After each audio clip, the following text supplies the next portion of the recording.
Sanjo Gutierrez is one of the best paddle players in the world. Today, he's gonna give you the best advice so that you can improve as paddle players. We started the interview talking about how he likes the paddle rackets and especially his own racket, until we got to the masterclass, so please stay until the end. And if you like this kind of content and want a specific video talking about the mysterious black new paddle racket of Sanjo, please hit the button of subscribe.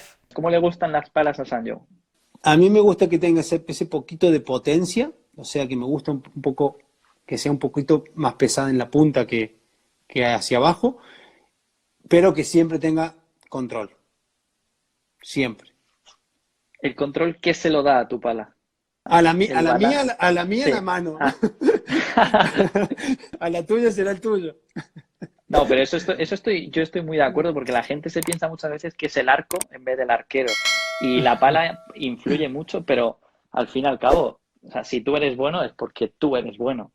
Pero bueno, ¿tu mano, por así decirlo, es la mano que se vende o tiene alguna modificación? Es la que se vende. A ver, te voy a ser sincero. Claro, yo puedo comprarme la raqueta que usa Federer, pero no me compro la tensión de Federer, el peso de Federer, cómo está distribuido. No. Yo tengo mi clave en mi pala.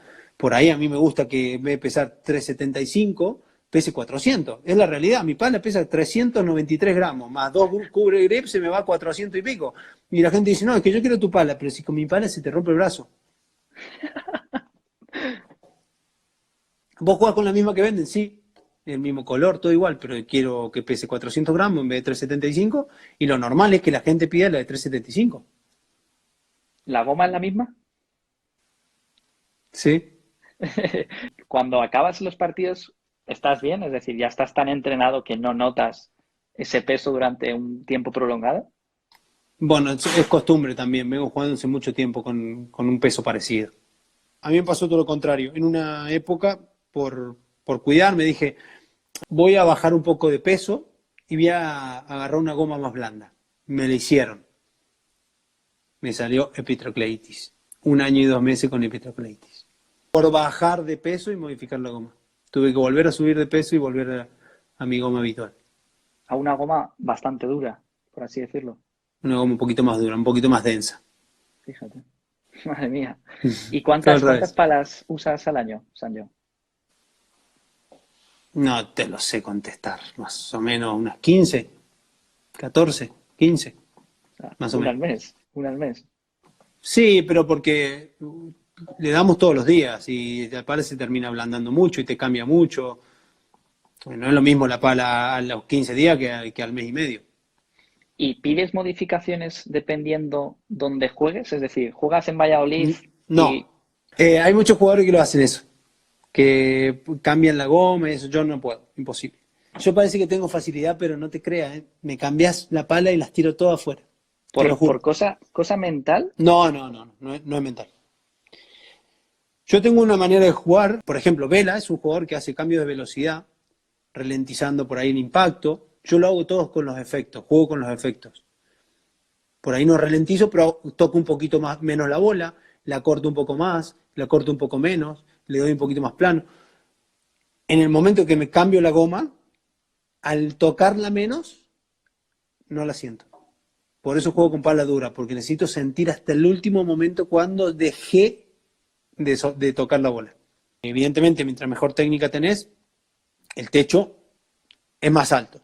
Pero muchas veces el pádel depende de tirar la bola donde toca y en el momento que toca, a la velocidad que toca.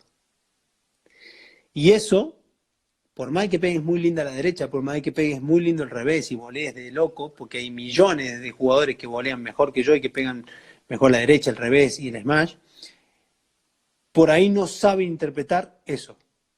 Digo, qué bien pegué la derecha, sí, pero no fue ni el lugar, ni fue el momento, ni fue la velocidad que tocaba. La derecha fue perfecta, pero en todo lo demás te equivocaste. Creo que ahí está la gran clave de este deporte, que por ahí la gente se piensa que es pegarle lo más lindo posible a la pelota, y para mí es pegarle bien y dominar bien el espacio y el tiempo. Creo que Vela es una clase permanente, todos los partidos de Vela, juegue mal o juegue bien, es una clase. Hay jugadores que dan clase cuando juegan, hay otros que dan espectáculo. El que lo sabe ver, sabe aprender. Después está Juan Martín, por ejemplo. ¿Qué pasa? Que la gente quiere copiar a Juan Martín. Y eso no se copia. Eso no se copia, eso no se enseña. Juan Martín no se enseña. No hay ningún jugador que pueda jugar como Juan Martín que le hayan enseñado. Si lo hace es porque lo tiene natural. Pero sí se puede enseñar a jugar como juega Vela.